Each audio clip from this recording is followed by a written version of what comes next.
Eike Batista is here. He is the richest person in Brazil. He may very well become the richest person in the world because of his oil holdings off the coast of Brazil. He has vast holdings in a number of businesses in Brazil.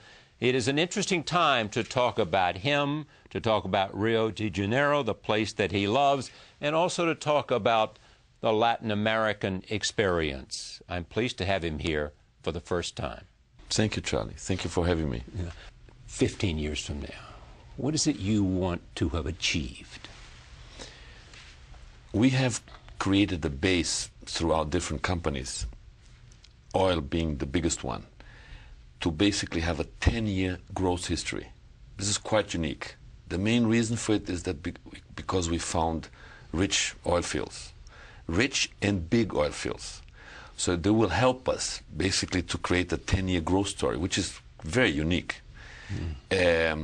I think by 2020, Brazil, you know, actually the president is saying this, and we believe that by 2015 already, yes, Brazil should be the 5th largest economy in the world, and we're just one of the many companies that is helping Brazil grow. And obviously, the oil discoveries are so big that they will make a big change. They would make a big change to any country. You know, Brazil has found, we're talking about 100 billion barrels of recoverable oil. This is the potential for the different Brazilian oil basins. Is most of that oil going to come from the deep end of it or the more shallow end? I think one of the different things in our companies is that 85% in our case is from shallow waters. Right. Okay, so known technology, shelf technology, as I like to call it, $8 lifting cost oil. So this is really profitable oil production. All right, let me go back now to you. Your father is a very distinguished Brazilian. Yes. Was head of mining, I think, yes, in Brazil. CVRD, yes. Government job. Then you ran Vale. Yes. You received your education in Germany. Yes. No, basically, up to my 12th year, I was educated in Brazil. Yeah. Then up to my 22nd year of age, I spent in Europe, basically, following my father, who back then was internationalizing CVRD, you know, was creating the offshore offices for the company. Went to college there. Yes. You know, studied metallurgy. Yes. What influence did he have on you, and does he continue to have on you?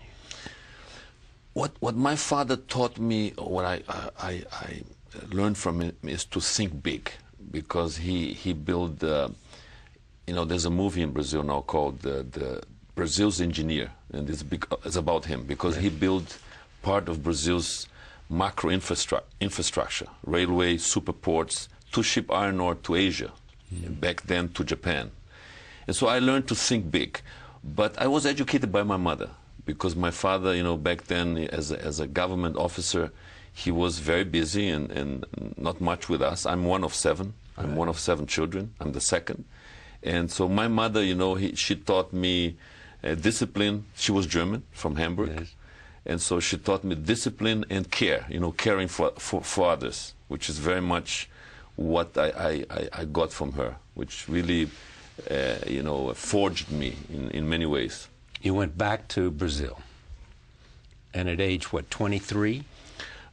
I went started back, out with a gold mine on the Amazon? Exactly. I actually, you know, during my studies, my father came back to Brazil, and I was left alone in Europe with my oldest brother. And I had initially to actually cope with my monthly costs, I had to sell insurance policies, you know, from door to door. But this was a great experience, because it was, you know, I went through stress, because, you know, as a I would say middle class, educated middle class family, I think it's very important for young people to suffer a little bit, and this stress, you know, having to make up for my monthly costs was a great experience, and this forged me also. Because if my fathers would have taken care of me, like they always have, up to my 18th year, I don't think I would have been, you know... As tough as you became. Yes, yes. It was a different seed that was planted in me. And I see this in lots of friends of mine in Brazil who educate their children, giving them everything or making it too easy. So, you know, in my education, this stress was very important. This provides a great challenge for you because, as you know, the speculation is with your oil holdings, you may very well become the richest person in the world. You have, what, 2 sons? 2 sons, yes. How are you going to make sure that they have the same drive that you do? Well, they're going to have to go through stress also. It's vital for them. You know, a year ago, my oldest son, I sent him to work in a garage. And at night he came home and said, "Daddy, it's very hot under a car," right? Yes, well, you have to go through this. Otherwise, you won't occupy the position of your father. Mm-hmm. So I tell them this constantly. You also early on had an entrepreneurial instinct. You wanted to own those gold mines that you bought. Yes. What was that about? You know, back then to Brazil, I learned that the gold rush was going on in the Amazon basin. Right. You know, lots of pick and shovel miners, right, like in the old Wild West in the United States, California and Alaska. And initially, I started a trading company to buy the gold and sell it. In this process, which took a year and a half, I bought and sold $60 million worth of gold and make a 10% margin. So a net. So there I was with $6 million in my hand. And margins were going down because competition started to come into, other traders came into the zone. And I said, listen, I have to reinvent myself. So with my technical background, I decided, why not buy one of these rich pick and shovel operations and mechanize it? That's why in 1983, I had Brazil's first alluvial mechanized gold mine running in the Amazon jungle. And I like to say that I was lucky. I had obviously underestimated the weather, technical conditions, diseases, logistics, you know. But ultimately, the mine was so rich, and I still like to remember, it was idiot-proof because it survived all my mistakes. And I ended up, when it started to run, I ended up making $1 million a month.